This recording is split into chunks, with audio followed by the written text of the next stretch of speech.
Hello दोस्तों, कैसे हैं। तो देखते हैं आज आपका मानव में पाचन का ये MCQ 2 होगा। तो शुरू करते हैं क्वेश्चन।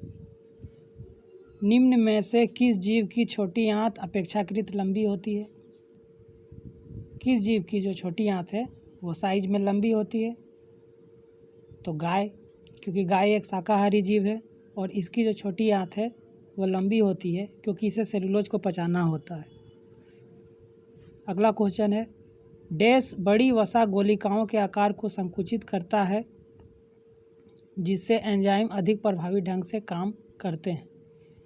तो जो हमारा वसा होता है तो वह जटिल अणुओं में होता है, यानी कि बड़ी गोलिकाओं में होता है।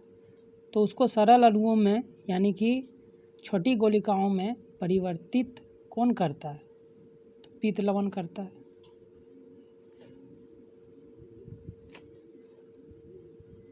निम्न में से कौन सा अमाशय में बनने वाला एक प्रोटीन पाचक एंजाइम है। तो हम जानते हैं कि हमारे अमाशय में दो चीज़ का स्राव होता है, एक HCl और एक पेप्सिन एंजाइम।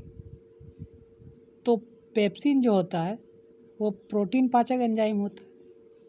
तो वही कह रहा है, निम्न में से कौन सा अमाशय में बनने वाला एक प्रोटीन पाचक एंजाइम है। तो पेप्सिन। निम्न में से कौन सा एंजाइम लार में पाया जाता है। लार में कौन सा एंजाइम पाया जाता है।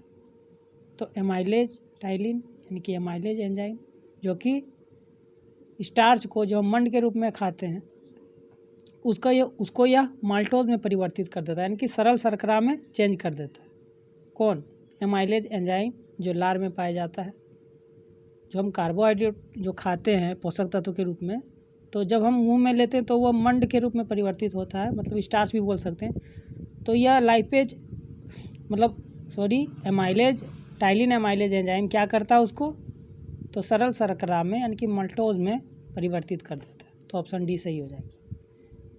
पाचन के दौरान भोजन सरल पदार्थों में विघटित होता है।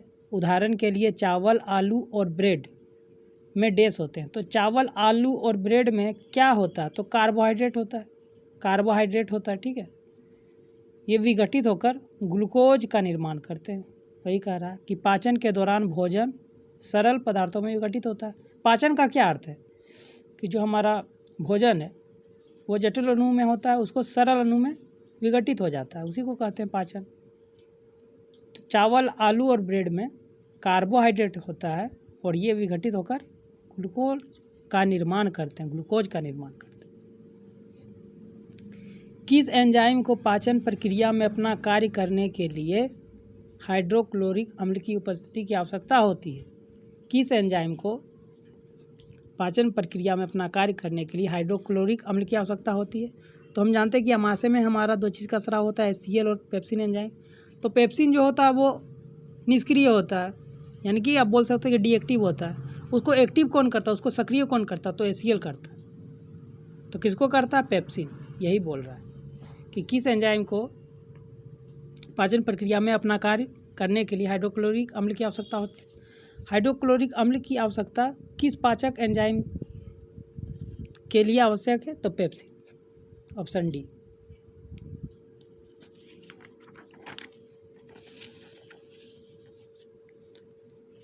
अगला क्वेश्चन है, नीचे दिए गए कथनों पर विचार कीजिए और सही उत्तर का चयन कीजिए।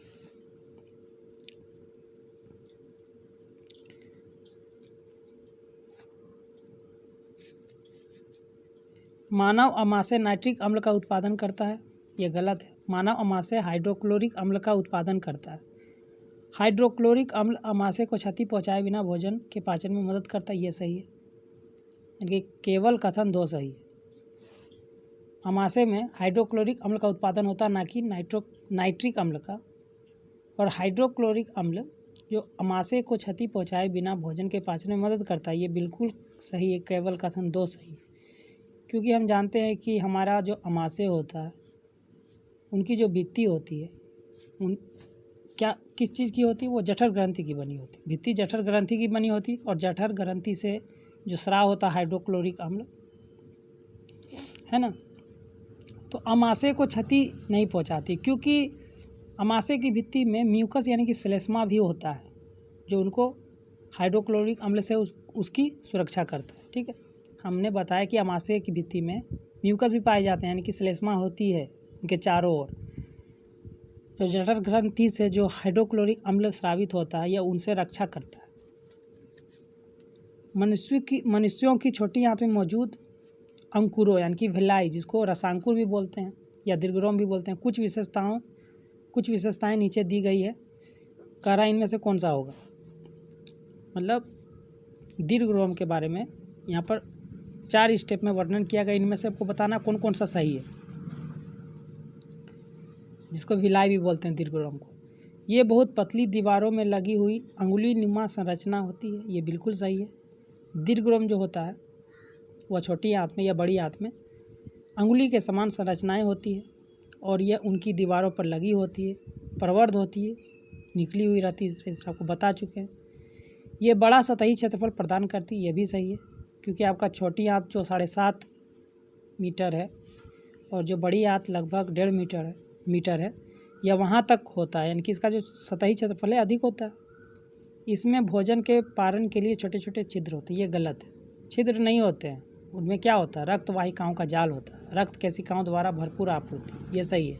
ये कह रहा है रक्त वाहिकाओं का जाल बिछा होता है, रक्त केशिकाओं का जाल होता है, ये सिर्फ स्टेप आपका गलत हो जाए। इनमें भोजन के पारण के लिए छोटे छोटे छिद्र होते हैं, मतलब